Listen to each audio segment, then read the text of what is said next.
Hi guys, welcome back to our channel. ఈరోజు మన వీడియోలో ప్రతిరోజు మనం ఉపయోగించే వాక్యాలను ఇంగ్లీష్లో ఏమంటారో నేర్చుకుందాం. నా ఛానల్ని మీరు సబ్స్క్రైబ్ చేసుకోకపోతే వెంటనే సబ్స్క్రైబ్ చేసుకోండి మరియు లైక్ చేయండి, షేర్ చేయండి. Let's get in to the topic. First one, ఇప్పుడు అతను ఇంతకుముందు కంటే బాగా చదువుతున్నాడు. ఇప్పుడు అతను ఇంతకుముందు కంటే బాగా చదువుతున్నాడు. ఈ సెంటెన్స్ని మనం ఇంగ్లీష్లో now he is studying a lot better than before. Now he is studying a lot better than before అంటే ఇప్పుడు అతను ఇంతకుముందు కంటే బాగా చదువుతున్నాడు. నెక్స్ట్ సెంటెన్స్, ఇప్పుడు ఆమె ఇంతకుముందు కంటే బాగా వండుతుంది. ఇప్పుడు ఆమె ఇంతకుముందు కంటే బాగా వండుతుంది. ఈ సెంటెన్స్ని మనం ఇంగ్లీష్లో now she is cooking a lot better than before. Now she is cooking a lot better than before అంటే ఇప్పుడు ఆమె ఇంతకుముందు కంటే బాగా వండుతుంది. అండ్ నెక్స్ట్ సెంటెన్స్, ఇప్పుడు అతను ఇంతకుముందు కంటే బాగా సంపాదిస్తున్నాడు. ఇప్పుడు అతను ఇంతకుముందు కంటే బాగా సంపాదిస్తున్నాడు. ఈ సెంటెన్స్ని మనం ఇంగ్లీష్లో now he is earning a lot better than before. Now he is earning a lot better than before అంటే ఇప్పుడు అతను ఇంతకుముందు కంటే బాగా సంపాదిస్తున్నాడు. ద నెక్స్ట్ సెంటెన్స్, అతడు అక్కడికి వెళ్ళాలనుకుంటే ఈ పాటికే వెళ్ళేవాడు. అతడు అక్కడికి వెళ్ళాలనుకుంటే ఈ పాటికే వెళ్ళేవాడు. ఈ సెంటెన్స్ని మనం ఇంగ్లీష్లో if he wanted to go there he would have gone by now. If he wanted to go there he would have gone by now అంటే అతడు అక్కడికి వెళ్ళాలనుకుంటే ఈ పాటికే వెళ్ళేవాడు. అండ్ నెక్స్ట్ సెంటెన్స్, ఆమె వాళ్ళని అడగాలనుకుంటే ఈ పాటికే అడిగేది.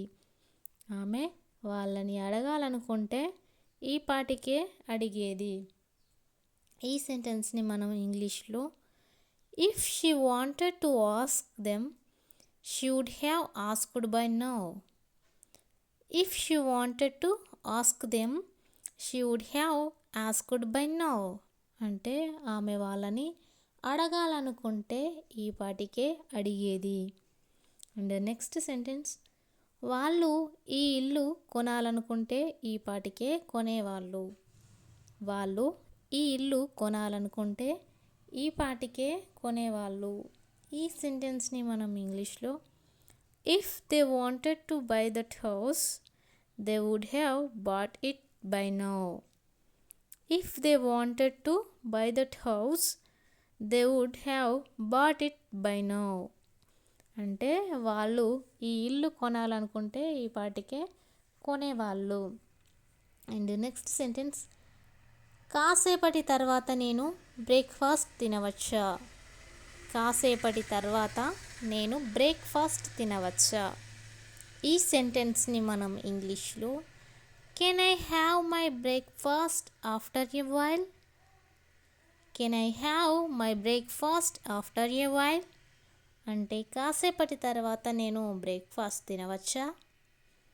అండ్ నెక్స్ట్ సెంటెన్స్, కాసేపటి తర్వాత నేను ఇది చేయవచ్చా. కాసేపటి తర్వాత నేను ఇది చేయవచ్చా. ఈ సెంటెన్స్ని మనం ఇంగ్లీష్లో can I do this after a while. Can I do this after a while అంటే కాసేపటి తర్వాత నేను ఇది చేయవచ్చా. అండ్ నెక్స్ట్ సెంటెన్స్, కాసేపటి తర్వాత నేను మీకు కాల్ చేయవచ్చా. కాసేపటి తర్వాత నేను మీకు కాల్ చేయవచ్చా. ఈ సెంటెన్స్ని మనం ఇంగ్లీష్లో can I call you after a while. Can I call you after a while అంటే కాసేపటి తర్వాత నేను మీకు కాల్ చేయవచ్చా. అండ్ నెక్స్ట్ సెంటెన్స్, ఇంత ఆలస్యంగా కాల్ చేయాల్సిన అవసరం లేదు. ఇంత ఆలస్యంగా కాల్ చేయాల్సిన అవసరం లేదు. ఈ సెంటెన్స్ని మనం ఇంగ్లీష్లో there is no need to call this later. There is no need to call this later అంటే ఇంత ఆలస్యంగా కాల్ చేయాల్సిన అవసరం లేదు. అండ్ నెక్స్ట్ సెంటెన్స్ ఇంత ఆలస్యంగా వెళ్ళాల్సిన అవసరం లేదు. ఇంత ఆలస్యంగా వెళ్ళాల్సిన అవసరం లేదు. ఈ సెంటెన్స్ని మనం ఇంగ్లీష్లో no need to go so late. No need to go so late అంటే ఇంత ఆలస్యంగా వెళ్ళాల్సిన అవసరం లేదు. అండ్ నెక్స్ట్ సెంటెన్స్ ఇంత ఆలస్యంగా ఇవ్వాల్సిన అవసరం లేదు. ఇంత ఆలస్యంగా ఇవ్వాల్సిన అవసరం లేదు. ఈ సెంటెన్స్ని మనం ఇంగ్లీష్లో no need to give it so late. No need to give it so late అంటే ఇంత ఆలస్యంగా ఇవ్వాల్సిన అవసరం లేదు. అండ్ నెక్స్ట్ ఇంత ఆలస్యంగా నిద్రపోవాల్సిన అవసరం లేదు.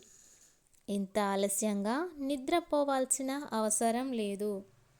ఈ సెంటెన్స్ని ఇంగ్లీష్లో ఏమంటారో కామెంట్ చేయండి.